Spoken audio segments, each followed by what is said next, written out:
So here we are in the first greenhouse.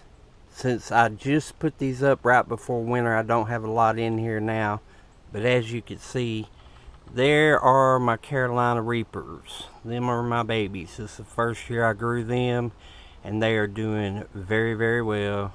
And they're still doing very well even after I transported them in here to the greenhouse.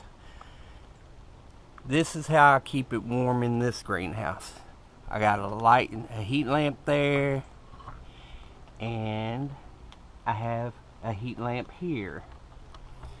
Don't ask me, don't know why I got a red and a white bulb. It was a 2-pack. I thought they were the same.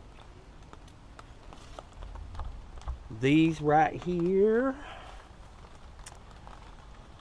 are some garlic I put in here just to see how they would do in a greenhouse. And I'm really glad that I did that. I got this little thermometer. It tells me the humidity and the temperature because they say that's important. So here we go. And all I did was run an extension cord out from the shop and got it kind of makeshift hung up here. And there we go. Got that. And got a little bit of rain hitting. Of course, Nikki's going to make her cameo. She said, "This is my greenhouse. What are you doing in here?"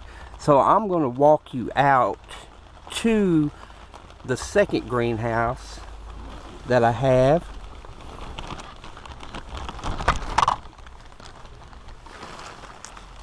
And we'll walk by the raised bed where the onions that I did in a short, they're out here.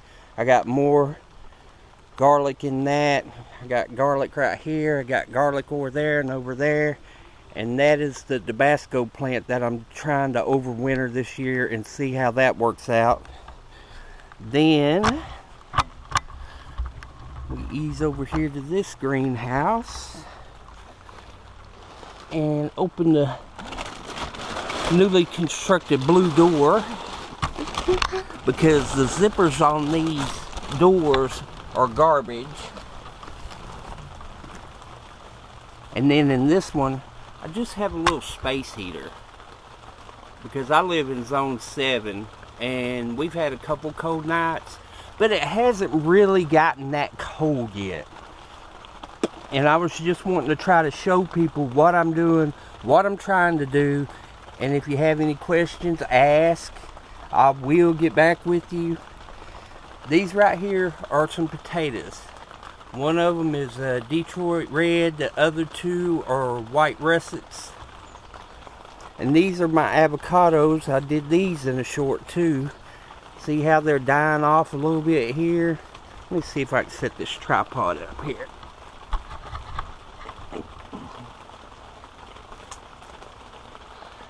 But we got a little bit of like the damage on the top.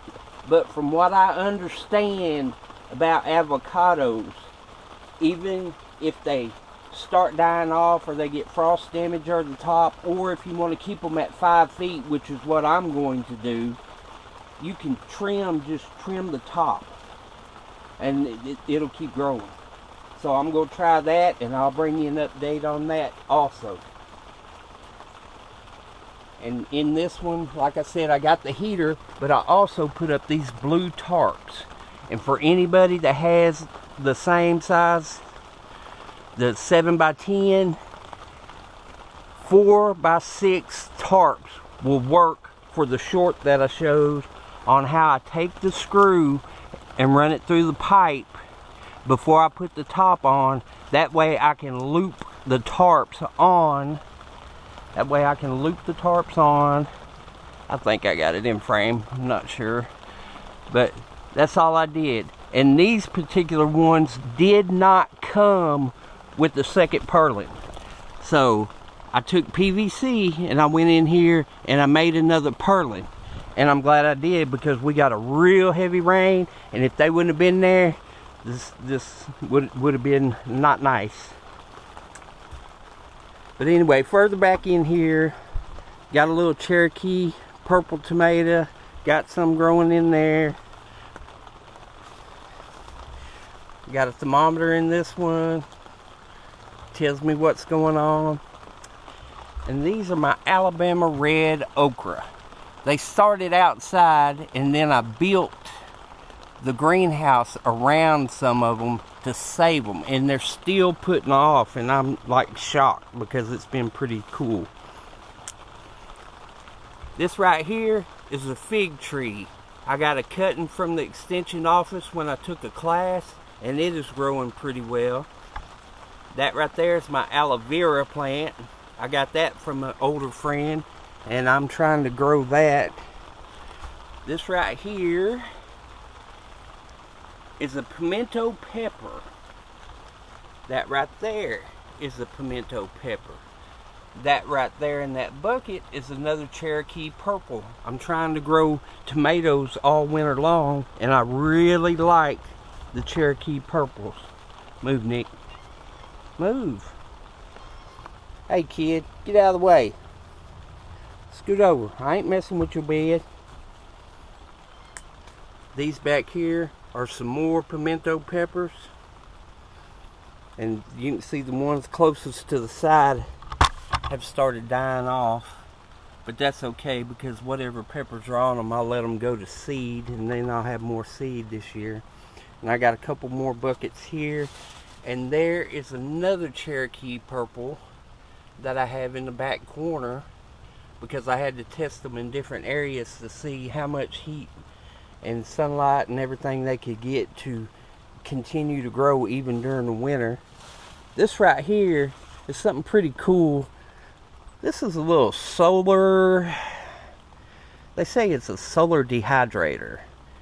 And what I found is that if I dry my peppers and stuff on a dehydrator for a little bit and then bring these out and hang them out in direct sun, that they'll finish drying in these and not cost you a lot in electricity costs.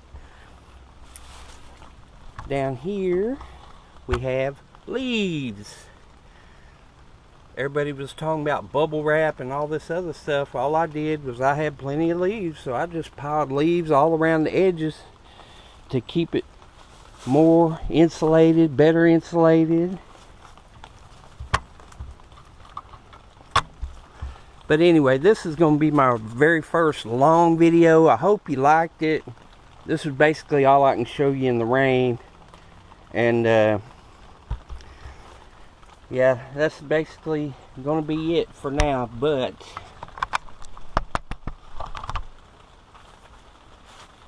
I want you to know, Hail State and go SEC.